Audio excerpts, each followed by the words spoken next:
Visible live. We are live on Facebook.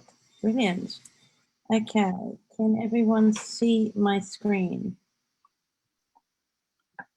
We can see you. Not yet. Okay, brilliant. All right, making sure you can see my screen. That one. Yes, we're all good Yep. now. Got it. Beautiful. Okay.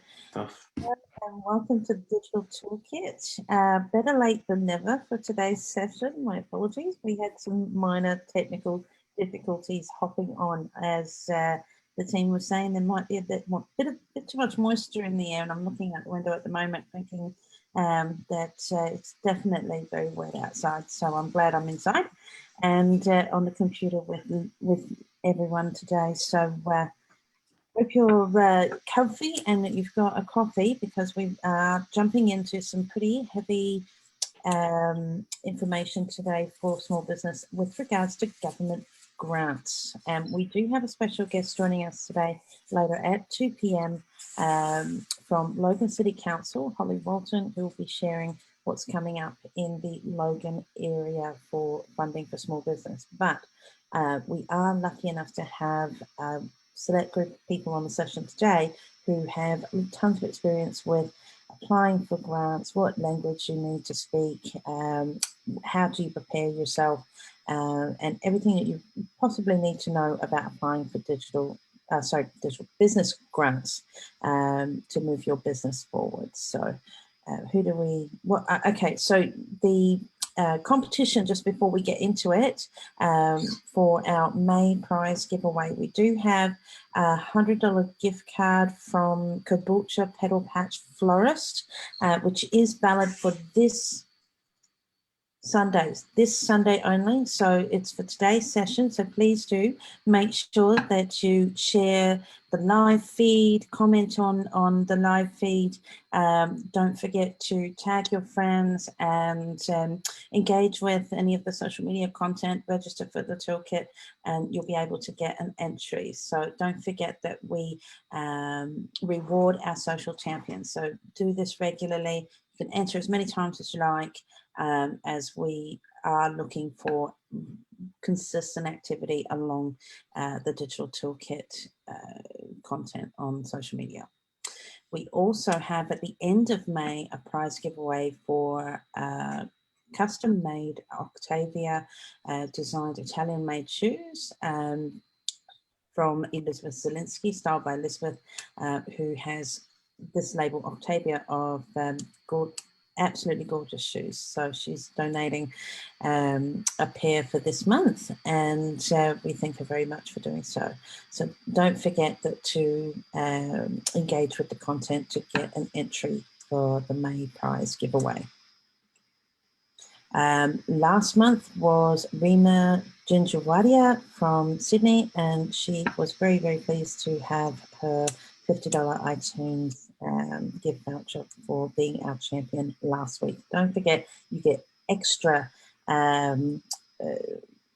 entries when you jump into the toolkit with us. So we do love company, so please do jump in and ask your questions to the experts on the panel. So just a reminder that this month, where we are in May, it is the 5th of May today, and May is Queensland's Small Business Month. So please do check out the Council's websites for a range of activities and workshops, seminars, online, in person, that you can take advantage of to help move your business forward, network, get out of the office and just meet people and create opportunities for your business. So do check out the Logan Office of Economic Development's website, LOED. So check it out on Google. Today's session, government grants, funding and initiatives. So everything that is there to help you build your business. How can you get some extra money? We all want more money for our businesses naturally, but how can we make that actually happen? So the panel members today are myself, Katrina Baranek from Ranking Australia. We have David Letizia from Your Business Optimised.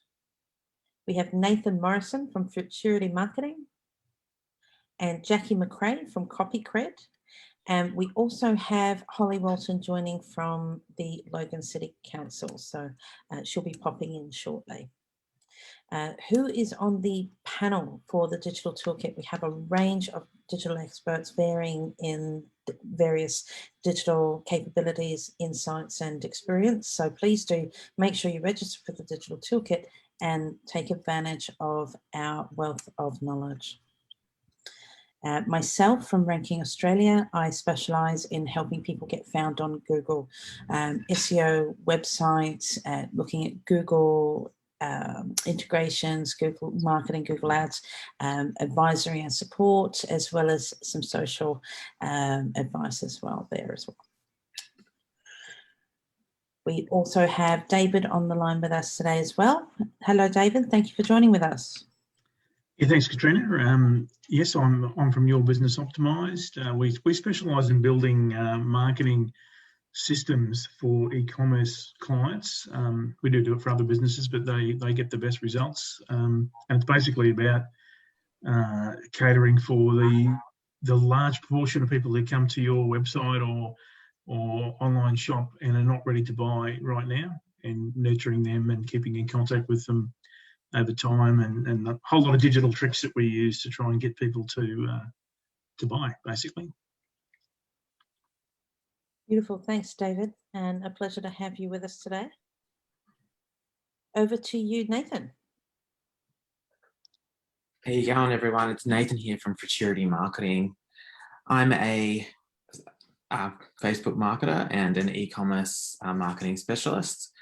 So basically, what we do is we have a look. We have a look at your footprint online on Facebook and your website and your e-commerce site, and we see how we can make you more money throughout your business.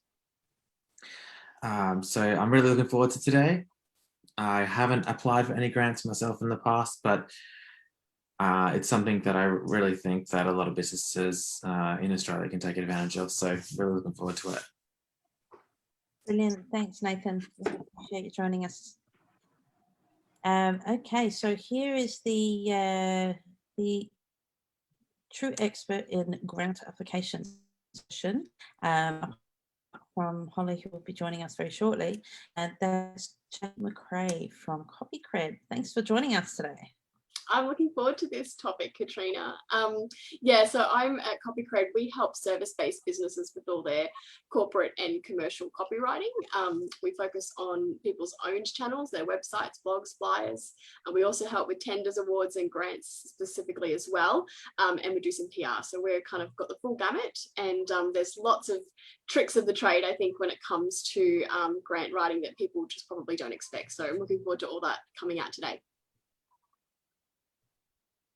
Yeah, definitely the experience I hear from many people who are putting grant applications together is that they definitely weren't ready for just the depth that it goes to with regards to getting a grant application ready. So we've got a cuppa or a drink beside you, because you don't want to be getting out during the session. You will miss out on some nuggets, but as I have mentioned, every session is recorded. It will be available on live feed that is posted to the Digital Toolkit social media page, Facebook page, as well as being made available to anyone who registers through the Digital Toolkit website, digitaltoolkit.co.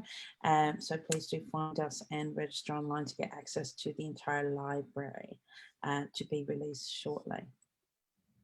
That's next session. Okay, so just stopping the share on my screen.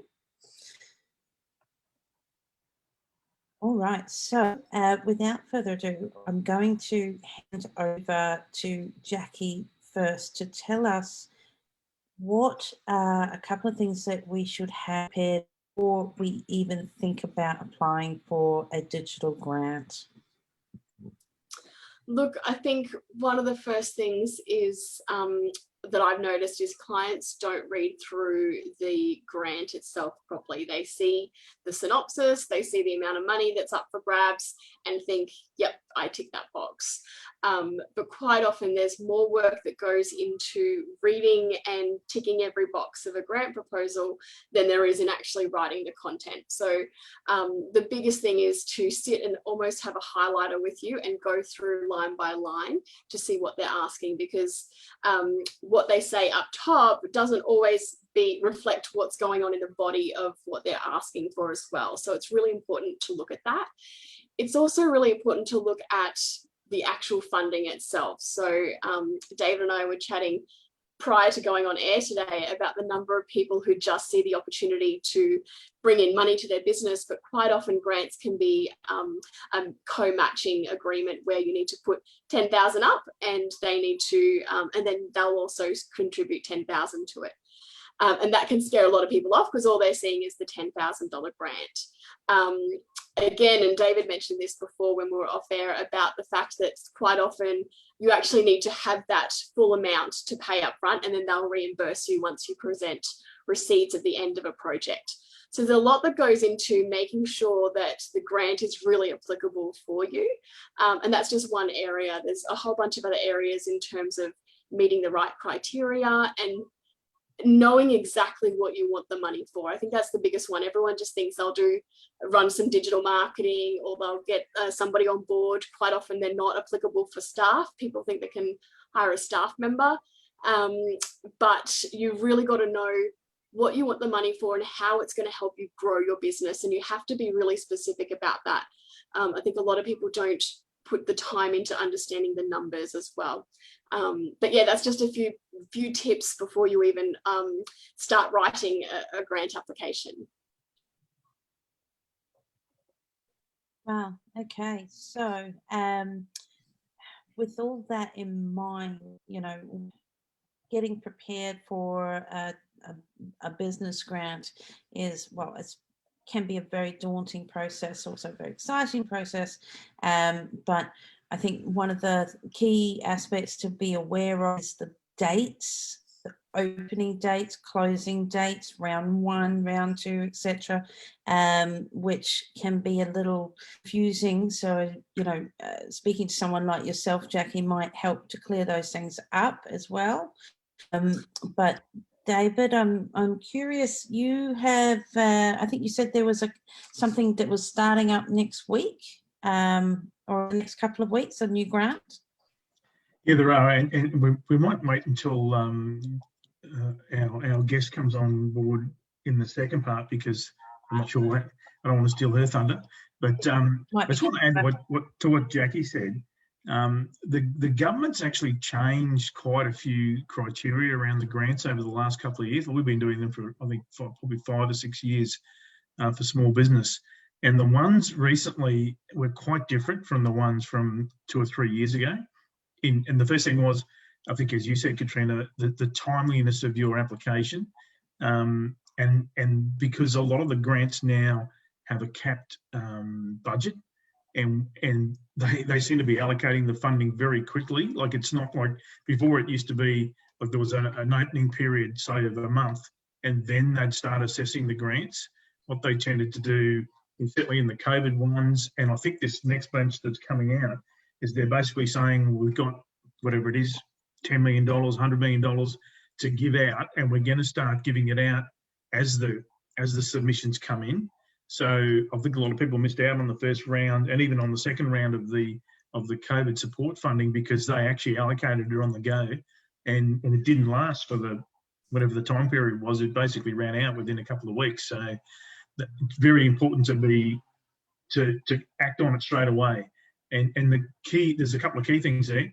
If you need to get a supporting documentation from a supplier, whether it's like one of the grants that's coming out is a one for equipment and infrastructure, well, you'd have to have a quote from someone for that. If it's for providing website services or CRMs or whatever, I think there's a grant for that coming up, and that was the same as in the COVID funding. You actually have to get a supplier to supply you with a quote and you need to be very, very specific when you ask that supplier for a quote, that you ask them for exactly the, I guess, the steps that are going to be in that particular grant.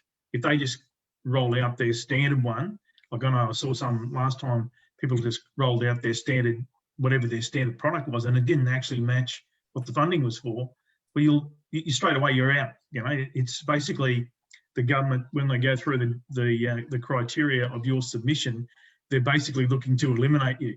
So you gotta sort of, as Jackie said, you've got to make sure that you comply with every single step.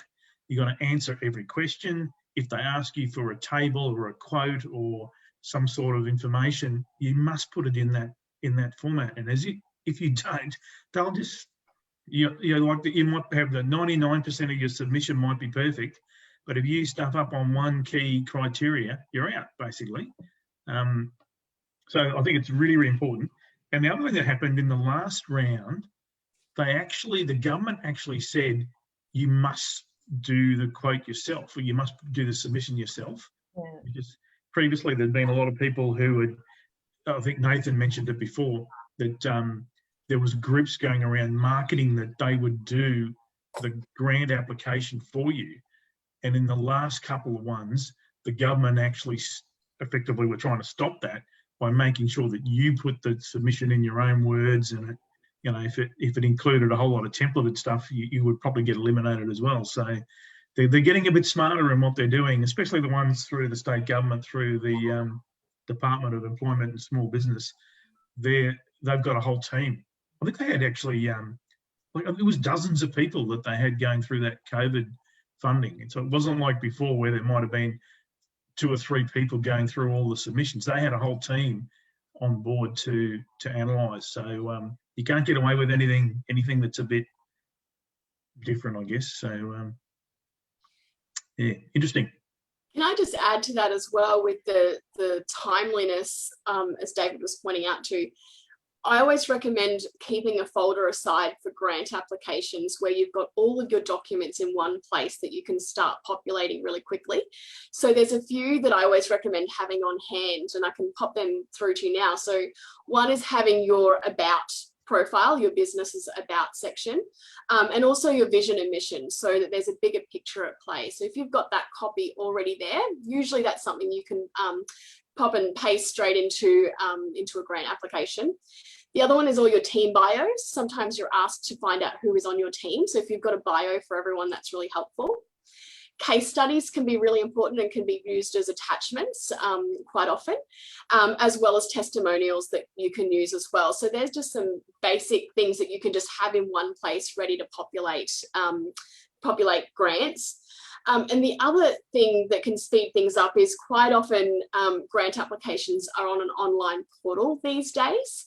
And I always find I copy and paste all of those questions out and put it into a Word document first. Work in the Word document, so you've always got something to refer back to. If you work straight in your portal and you send it off, you lose all that work.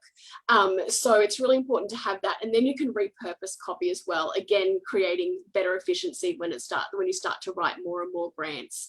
But there are a few things that are great to have on hand to make the process a bit faster as well. And just to add to that, I think in the first round of the COVID funding, the site crashed a few times, and I know people who were like had spent like a day putting their submission together, and it completely disappeared because the site crashed. So that's a really good tip, Jackie. And not only can you have a copy of it, it allows you to pre-prepare your answers. So then when you go on the site, you're only on there for a minimum amount of time. You save it and send it type thing rather than coming back and forth. Absolutely, and you get it. Sometimes they don't tell you word limit or character limits in the grant application itself, but when you end up in the portal, you can see that there's a word or character limit. So when you're copying and pasting all your questions out into your Word document, you can make note of that as well. So you can be really confident with how many words you're writing for each response. And yeah, certainly work in the Word document, refine it there, and then copy and paste it across. And keep an eye on that deadline, because as you said, you don't want to be trying to get your submission in a few minutes before the end of deadline and the site crashes or something goes wrong. So try and get it in as soon as you can. So a bit of a technical question for you, Jackie. You've got obviously, you know, applications that would be for grants, uh, applications for tenders as well, which I think tend to have this quite a similar language structure, if you like.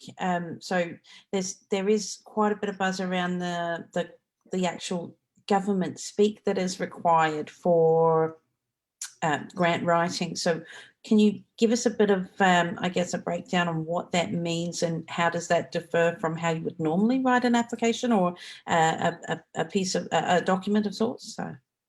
Yeah, look, I'm not sure if this is controversial or not, but I actually don't think I've never written a grant or tender to that point in government speak. I think it needs to be plain. It needs to be very clear.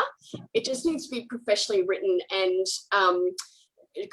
you need to step away from the idea that it's all me, and you've got to really think about how is this contributing to a broader community, and not just so much about growing your own business, but if the government is giving you money, they want to know that it's benefiting other people, not just your business. So I think it's really important when it comes to a content point of view that by you growing your business, you can serve more people and benefit them, create potentially more employment or new business opportunities for your B2B market, create sustainable opportunities in business, whatever the impact is that's bigger than your business is really important.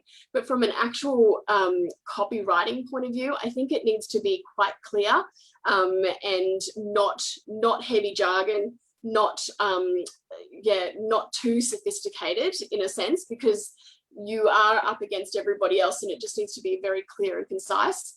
But David, you might have a different perspective on that. But every time I've written them, it's been about bringing it back to the community and keeping it clear and concise.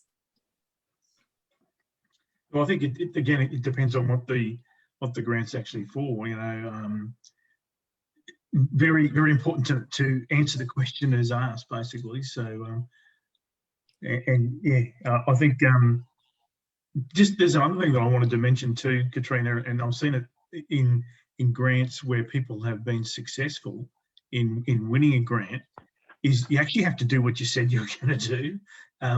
I had a couple of clients in that last COVID funding round where we got money for a particular activity and they wanted to change it. And I'm going, no, this is going to be audited, mate. And I think the difference was in that one because they actually gave the money up front, whereas it wasn't match funding, as Jackie mentioned before. So the people got the money and they're going, right, now I've got my 10 grand. I want to do this, not what we said. And I said, that is crazy. They'll come and take the money off you if you don't spend it the way it was said. So, yeah, you just have to be really, really careful the whole way. It's government money, right? It's not your money. It's going to be audited. You must spend it the way it was said to be spent. And the other thing that happened last time too was people might have got 2 or 3 quotes for different activities, but only put one in the submission. You must use the guy who was in the submission. And if you don't want to do that, then you need to go back and seek a variation, or at least advise them that you're going to go with another party, because they've given you, just say you chose Nathan's business over mine to do some e-commerce work, for instance. Then if you put Nathan in the submission, you got to use Nathan. You can't just go back and go, oh, I'll just use David now, because that's not compliant. Yeah, so context and impact are certainly 2 big things there, I guess, to consider. So just wanted to welcome Holly from Logan City Council, Logan Office of Economic Development. So thank you for joining us today. We're very privileged to have you in your busy timetable for today. My pleasure. Apologies I couldn't join you earlier.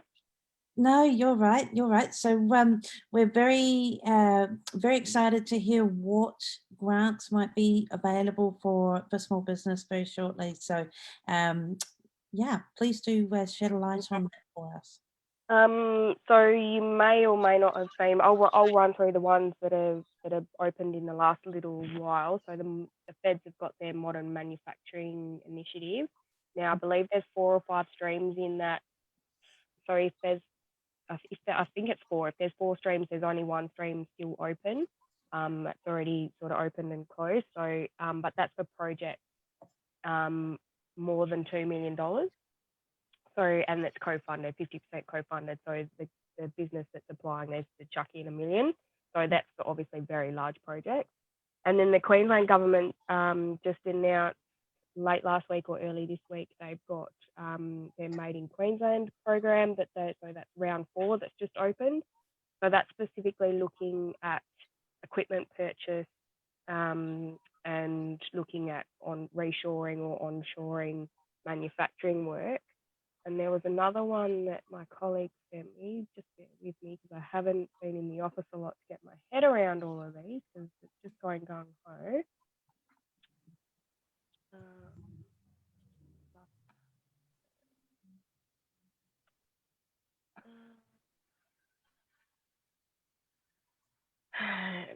Might have to send it through because I haven't got it handy.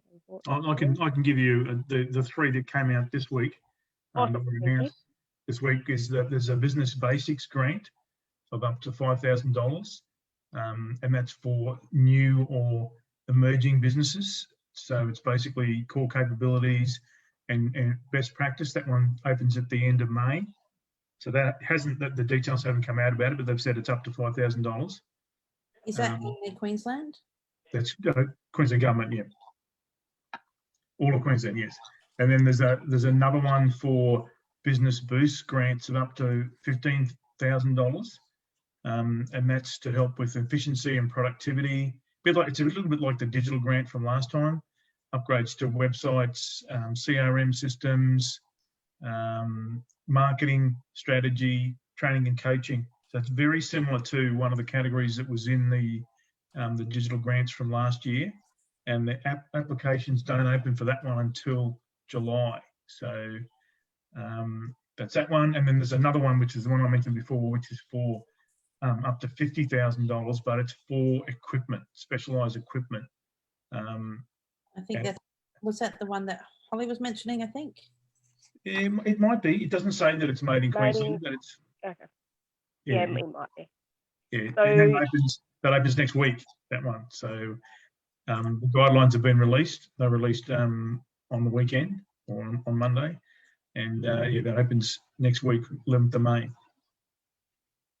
And the other one, I did find it, was the Back in Queensland Business Investment Fund.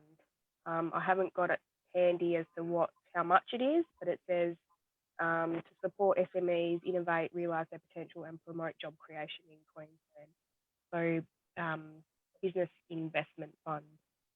So it looks to be open as well now. Generally, these ones, if you guys wanted to connect with me on LinkedIn, I share all of this stuff when it comes through. And then if you're not familiar, the Business Queensland or the business.gov.au sites have all of those listed as well. So that would be the best one that you recommend for us to go and have a look at, business. Yeah, so if you go to business.gov.au, there's on the homepage there, there's a grant, and it's a bit of a tool, so you can plug in where you're based, what type of business, what you're looking for, and it will give you all of the, like it'll spit out a ton, and some of them won't be relevant, but it'll give you everything at the federal, state and local level. And then you will need to go through and see what's appropriate for you or what specifically you need. But it's a pretty handy tool. As I said, it'll give you everything, but that's the whole idea, is to give you everything so that you're armed with that knowledge and then you can, filter through. But if you're based in Logan, you're welcome to buzz me anytime or drop me a line, and I can certainly assist as well. Brilliant. A quick question there for you, Holly, because I'm sure there's going to be people who are, hungry to find out more about these various grants. Is there a service that is available to help provide more information to Logan businesses, Queensland businesses, etc., that they can get access to? They've got, a million questions about, how to write an application, if they're having to do it themselves, that sort of thing, because a lot of them are, because that's why they're going after the funding. So, Yeah. I guess in the first instance, if you've got questions about the grant, I would go to the provider specifically. So if it's a federal government program, then go to Oz Industry.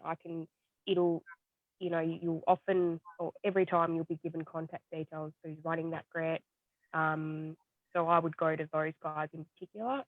Certainly, as I said, if you're based in Logan, I can support you. I won't write an application for you, but happy to look at a document over, have a look at your draft, provide some information, and also connect you to some local grant writers.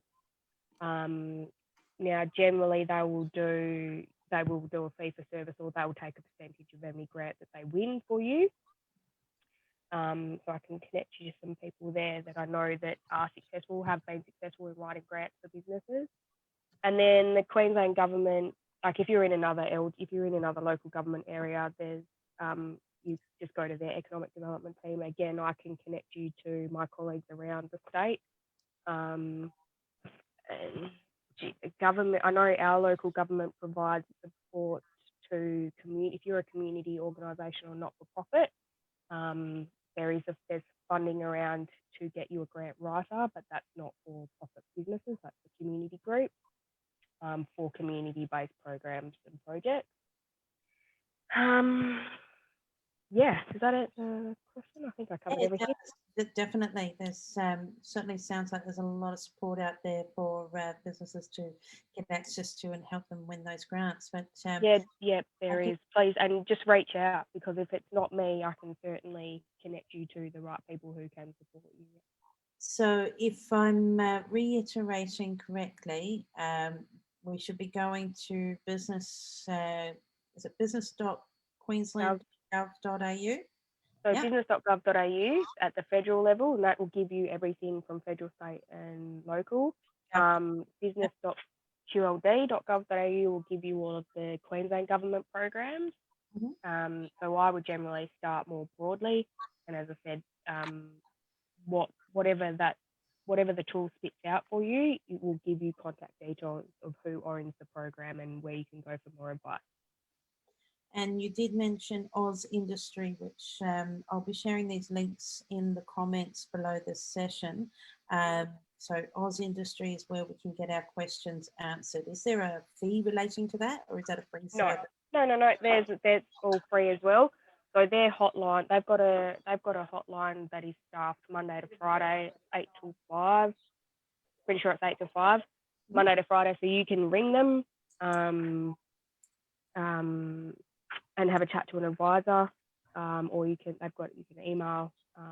So that's the federal government business support arm or agency. So you can contact them as well. Business Queensland offers pretty much the same service, and then your local government generally offers that same service as well. So there's just no excuse to say, well, I didn't know, or I couldn't get help. That's just not true. So just a quick question there, in relation to, Googling business grants and grant finders and things like that. There's websites that are out there that claim to have, the latest grants and information and whatnot. What is your opinion in using, say, I think there's one called Business Australia or Free Business Grant Finder, and then there's like Grant Guru, there's a few of them. So what's your opinion in using some of those? Because some of them are paid. No, absolutely do not ever pay for that information. It's all publicly available. So please do not ever pay for that information. If you Google, if you use Google and you find those sites and they help you stumble across a program that might be useful for you, then perfect. But just to save you time, I would just go to the government site. So anything with a .gov.au, that you can trust those. Just bear in mind, anyone that wants a fee for service, but that, as I said, that all that information is publicly available, and you just can't trust that the information's up to date. So you might find a grant, get yourself all excited, and it's not open, or the information's aged, or whatever it is. So. So I understand there's a bit of excitement this month at Logan Office of Economic Development. What's been happening with Logan City Council? So, well, it's Queensland Small Business Month. So that's a state government initiative, and we've just jumped on board, and we're running a bunch of workshops and events and networking and stuff throughout the month. So if you head to our website, so it's loed.com.au, there's a link to our Queensland Small Business Month activities, and we're running all sorts. Katrina's kindly running some sessions for us by webinar. But yeah, we're bringing in a bunch of government agencies to run workshops, and we're doing face-to-face networking and all sorts. And you can do webinar stuff, you can do stuff at our libraries, there's venues across Logan at different times. So hopefully there's something that fits your time frames as well. So yeah, there's lots going on. Oh, it's brilliant. It's a whole month long full of workshops. And so it's normally just a small business week, but has there been a push to put on excess stuff due to COVID and try and boost things up again? So that's the theme of the program is for the month. So Queensland State Government. So yeah, business boost. I think that's the theme around getting businesses back into the rhythm again post COVID. Brilliant. But I think as a general rule, most businesses are doing really well. Obviously, though, I'm not discounting the businesses that were hardest hit, so hospitality and tourism and the like. But certainly there's loads of jobs. We run the Logan Jobs platform, and there's jobs coming through every day on that. So there's work around. We know that businesses, pivoted and have done all of that. So yeah, there's lots to be positive about too. Excellent.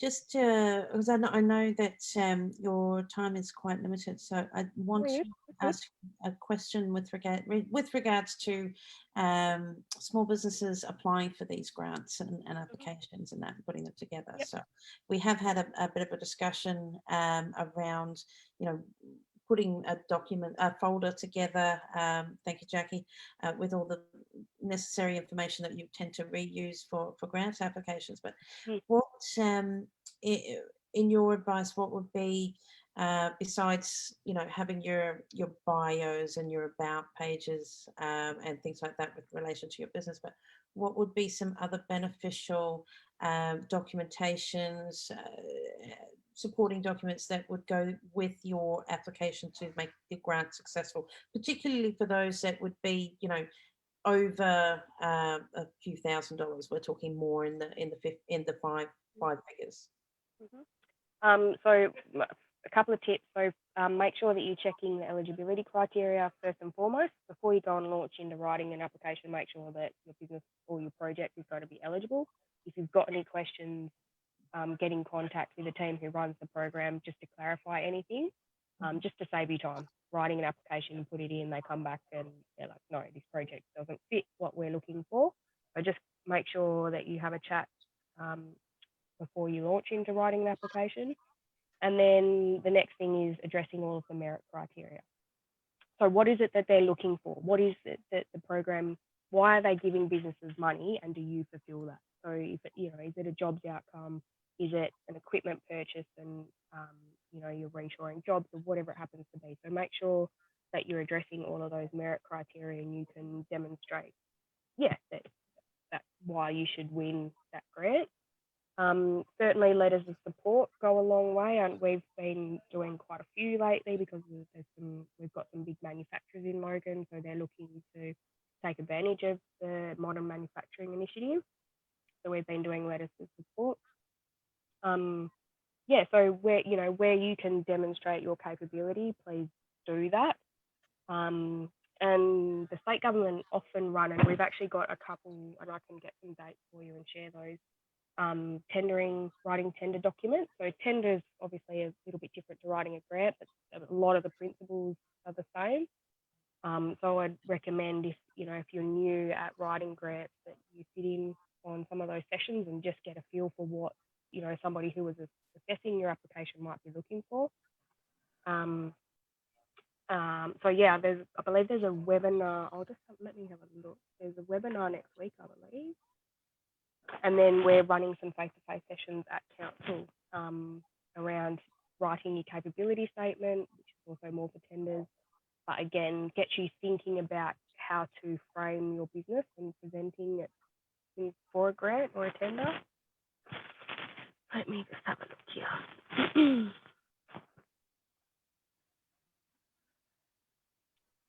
I always found it easier to put a tender application together than a grant application. Grant application tends to be a bit more daunting than a tender application. I guess, you know, it's easier to earn the money than it is to put your hand out. It's a good way of thinking about it, but I think they're one in the same. Really? You know, so with a tender, you're obviously applying for work, but you're still going, hey, I can do this. Yeah. And with a grant, you're doing the same thing. So yeah, tomorrow there's a top 10 tips for tendering session, 11 o'clock. It's free, and I will chuck the link in the chat here. Beautiful. And then, as I said, we're running some face-to-face sessions. So I'll put the link up to all of what we're doing for the month, so that you can. So just out of curiosity, what would be, I guess, the better situation? Someone who's written the application themselves after obviously asking a million questions here, there and everywhere, or getting a grant writer to do it for them? What would be better received? Is that, I guess, just generally speaking, which one would be more successful in general? Would it be the ones written by the business owner themselves? Okay. Or excellent question, because to be honest, I really don't know. That would be actually really interesting to find out, and I might actually take that on notice and try to find out. You know, from my state and federal colleagues, as to, you know, if they've got some idea of how, you know, the ones that they've supported. I don't think you know, you don't get weighted more favourably because you've used the grant writer. I think grant writers have their place. If you're just not comfortable at all or don't have the time, I would certainly outsource it, because they know what to put in a grant application. But if you're comfortable and, you know, you write well and, you know, you're confident that your project has legs and that you're tick, tick, tick, I meet all the merit criteria, then by all means write it yourself. But that's a really interesting question, Katrina. I don't know what the breakdown is, but as I said, you won't be penalised if you write it yourself. But, you know, so yeah. But I would, if you are going to write it yourself, please, please, please do have a couple of people read your draft. Yes, of course. Just for even just grammar and your basic spelling, just to tidy that up. But as I said, you know, I will always read a grant. I'm happy to read a grant application, just to give you some tips. Stick to word limits. So, you know, just do the basics. Like we're applying for a job, you know. Do what they ask, you know. Does anyone have any questions for Holly? David? Oh no, just to comment on some of those events that are happening this month for Small Business Month. I know, I'm just looking at the Queensland Government website for the QSBM program, and I noticed there's a few that I actually know about that are missing, so that's interesting. So I thought I'd just plug there's a click one on the 27th of May in Brisbane, which is actually not on the website, which is interesting. So so that's been run by RDA Brisbane. And Business Station. ASBAS. Yeah. So that is interesting. That hasn't made it on there yet. But yes, I think we've got it listed on our event page. So yeah, where we've tried to pull in all, you know, even events that we're not running, if they're going to be of use to our businesses, we by all means we've popped them up there. So yeah. Is there? Sorry, Nathan? Yeah. Is there, Holly? Is there a good place to go to find, like different grant writers. You know, I know I've got Jackie here. That's a great grant writer. But is there a place where we can go to find someone that might have, you know, that might be good at writing a certain sort of grant, or you know, and that sort of thing? Industry or Jackie might be able to shed some light. I know a couple of good ones. One in Logan, but one from WA who I used to work with many moons ago. But she doesn't care where you're based, or you don't need to care where she's based. I'm not being a council worker. I'm not supposed to support one over the other. So I can, you know, if somebody asks me, I go, well, here's a couple that I know of, and then it's up to you to choose. So certainly I know a couple, but I guess just a Google grant writer. Jackie, if you've got some info on that, please do share that. Yeah, there's certainly some agencies that specifically focus on grants, and all their writers are grant writers. Some are fixed fee, and you just pay a set amount. I worry about that because grants can range from a very small one to a very large one, and I worry about the quality of those larger ones that come through, and also how much you're giving somebody for a small one. So I do question the fixed fee grant writers one, but most grant writers put it into their SEO. So if you type in grant writers, you'll get the ones that are really focused on grant writing able to through work that. with like electronic itineraries to automatically put in certain checkpoints. Yeah, sorry, can I ask one more question? David, do you use your own grant writers? No, I've been to a couple of grant writing courses, like Holly was mentioning before. So I went to the government ones, and there were some grant writers there who were applying their trade, and I just looked at what they were doing, and I thought, I've done lots of tender submissions before in my past, so I just thought I can do it as good as them. So no, I haven't, mate. Yeah, it's really, as Holly said, it's not hard, but why I think a lot of people outsource to a grant writer is the time, and it really does take a lot of time to gather all of the information and then structure it in the right way per each response. And then you've got proofreading and all that. So a lot of the reasons somebody will outsource is time. And the second reason is they don't feel their copywriting skills are up to scratch. So some people just aren't born writers. They are very good at running their business, but don't know how to communicate it. So if, as Holly said before, if you can write and you've got a good vision for your business and you really understand why you want to use that grant, then absolutely put it forward. You can do it yourself. But I do recommend getting it looked at either by a professional or somebody else outside of the business that's got a bit more of a perspective, who can read through it, because it can be very easy to be caught up in your own bubble. And sometimes there's so many elements of a grant that you can focus on one or two areas and actually miss some other areas of the grant just because of how overwhelming they can be sometimes. So, but yeah, absolutely have a look. If you don't have the time or the resources, then absolutely outsource it. Beautiful. I wanted to just add something on the end of that there, because while we're talking about government grants and funding and potentially touching on the tender side of things, but before obviously going for looking at finances and potential avenues for those, are there, say, business resources that we can take advantage of before, you know, before going down that pathway? Or if we're not successful on that pathway, obviously we're looking at equipment, staffing, and well, just general, I guess, resources for your business. What would be the best, just a couple of things to draw on in those aspects there, Holly?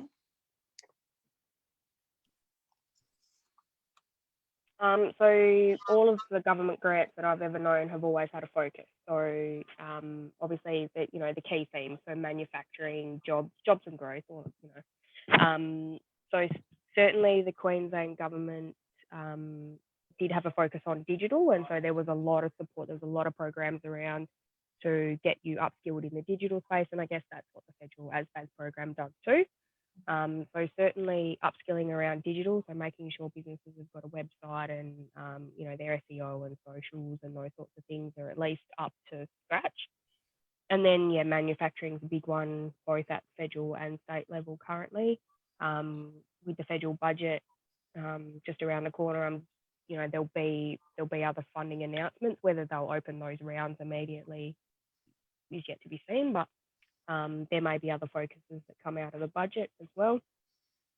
And we had an event with the state government yesterday. There's still there's loads around upskilling staff and staff training, and even as a business owner, there's training around. So there's skills hub or skills focus. There's a Queensland government are funding a bunch of free training for business owners and your staff around skills.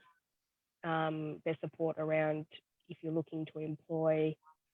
There's funds around to get people who are currently unemployed into work, and there's training around for those guys, and if you need to purchase PPE for them. So they're the sort of the key themes. There's not just money around, oh, I'm starting a business, give me some money. That, you know, you kind of have to fit these, you know, the themes of where the government would like the economy to go, or where they'd like the growth to see. There's also, I guess, you know, it was a very real question for me a few years ago when I was just finding out about looking at interns and things like that. Are there, this obviously now knowing the answer to this question, but it'd be interesting to know what your perspective on it is. Are there costs related to bringing on an intern? So there is, so short answer, yes. Whether you call them an intern as part of because I think the funding is more around if you're helping to take someone who's unemployed off unemployment, then there's funds around. So basically, if you can, and that's kind of the whole idea, is that the government incentivizes you. They'll pay. I think most of the programs are 10 grand now, but you have to keep them on for, I think it's 12 months.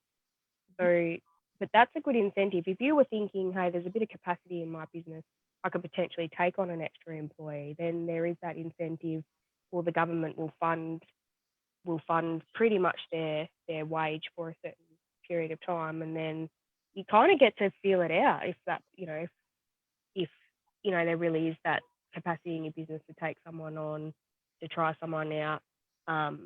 I will share that link as well. So there's tons of programs around. Actually, they just sent me. So initially, it's subsidised, but then after that, it's comes back on the business to cover the wages. Yeah. But it gives you a good taste test.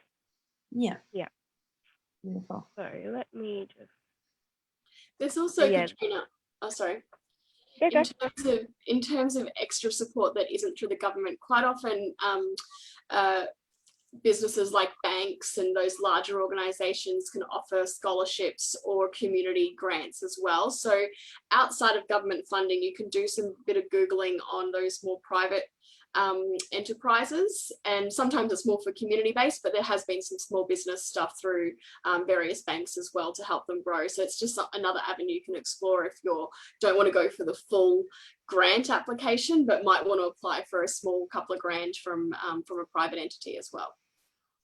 Nice. Where would you find those? Essentially, is there any particular website that lists those? Or? There's not. I remember spending last year hours Googling a whole bunch of different ones. So I don't know if I've still got the resource. If I do, I'll share it. But certainly if you type in just Westpac, Commonwealth, the big business names, you know, even down to, you know, the corporate accountants and so forth. If you type in large brand names and scholarship or community grants, you can quite often get a few pop up that way too.